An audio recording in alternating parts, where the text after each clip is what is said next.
Decorate your castle. Our personal loan interest rate's that 5.99%. So if you're... Well, it's natural for people to think their own civilization and their own nation is better than everybody else. But everybody can't be better than everybody else. You're right that China's economic record among the big nations is the best ever existed in the history of the world. And that's very interesting. A lot of people assume that since England led the Industrial Revolution and had free speech early, that free speech is required to have a booming economy as prescribed by Adam Smith. But the Chinese have proved you don't need free speech to have a wonderful economy. They just Smith and left out the free speech, and it worked fine for them. As a matter of fact, it's not clear to me that China would have done better if they'd copied every aspect of English civilization.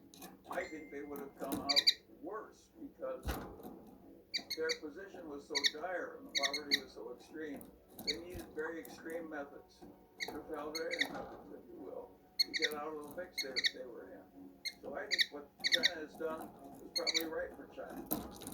And that we shouldn't be so pompous as to tell the Chinese they ought to behave like us because they like ourselves, because we like ourselves and our system. It's entirely possible that our system is right for us and their system is right for them.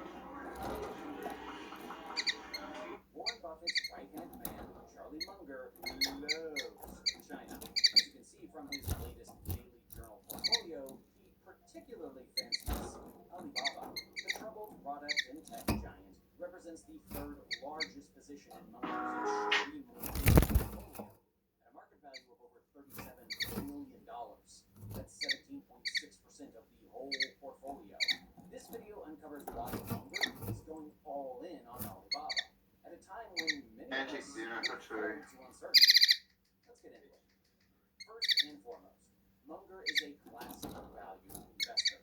At the end of the trading day, he wants to hold high-quality companies that are underpriced below intrinsic or book value. Debate Alibaba is that high-quality company to invest in, but there's no denying that it's a high revenue generator.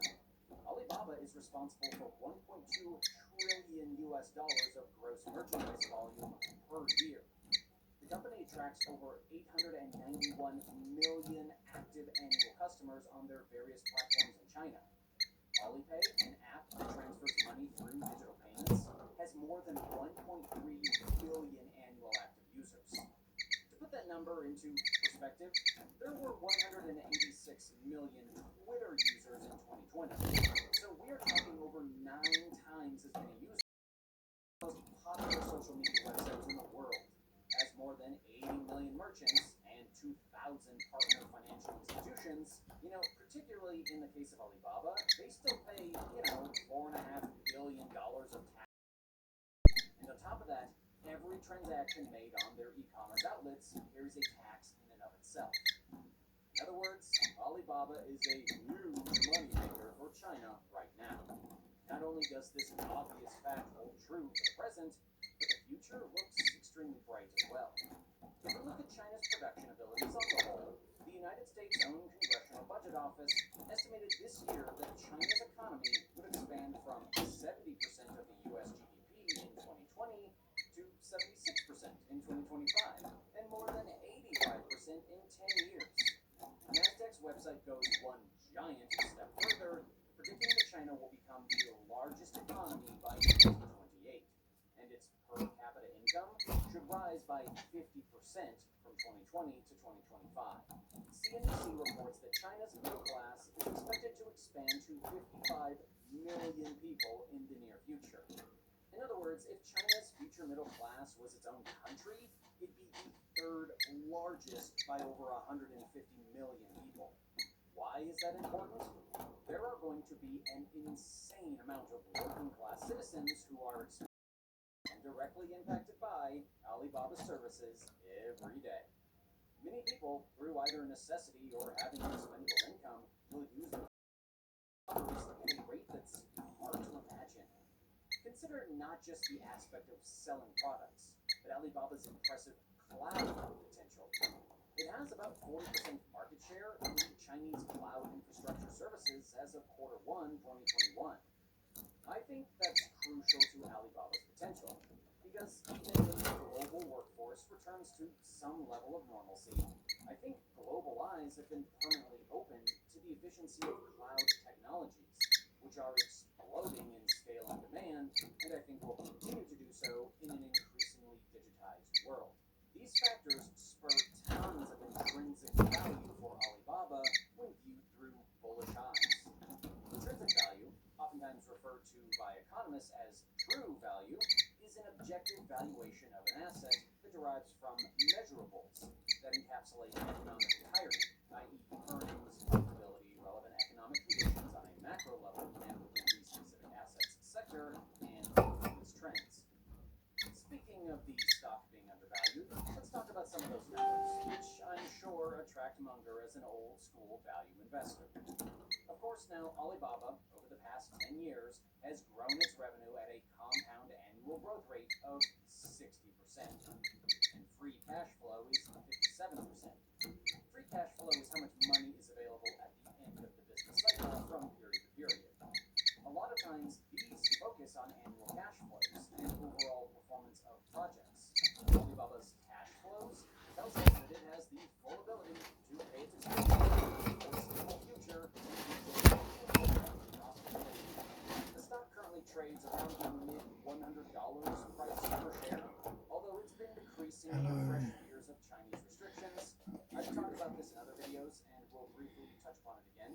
However, CNN's 50 stock analysts estimate a median price target 1 year from now over $260 per share, which is up over 70% from the making of this video.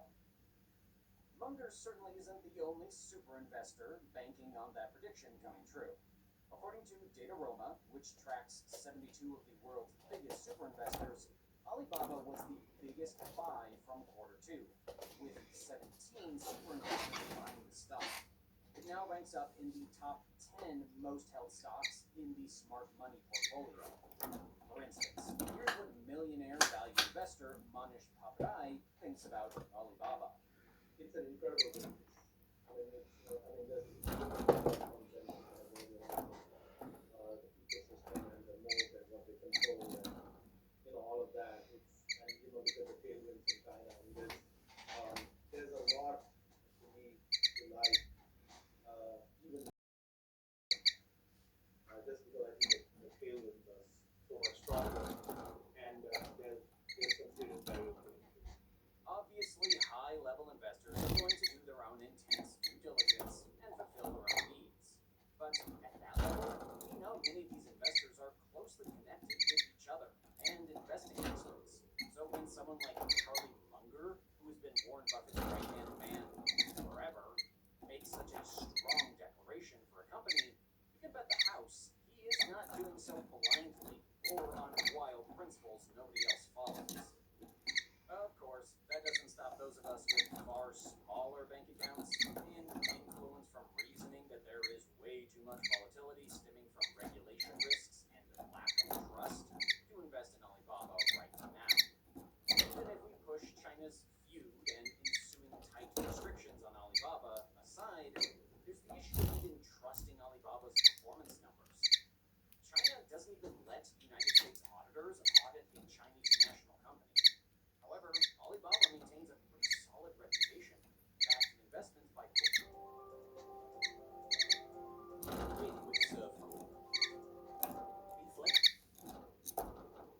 Goldman Sachs, SoftBank, and even 40% being owned by Yahoo in the mid-2000s. Alibaba files with the SEC and has since 2014. Alibaba's numbers seem very trustworthy, but the people who are in charge of the government? Maybe not so much. There's no doubt that one of the biggest risks in entrusting Alibaba in anyone's portfolio right now is China's ongoing love-hate relationship with the company and tight restrictions on the Chinese tech sector that Alibaba looks to dominate. The market hates uncertainty, and this foggy forecast created a bad storm for the stock to weather in the present. down almost 35% year to date.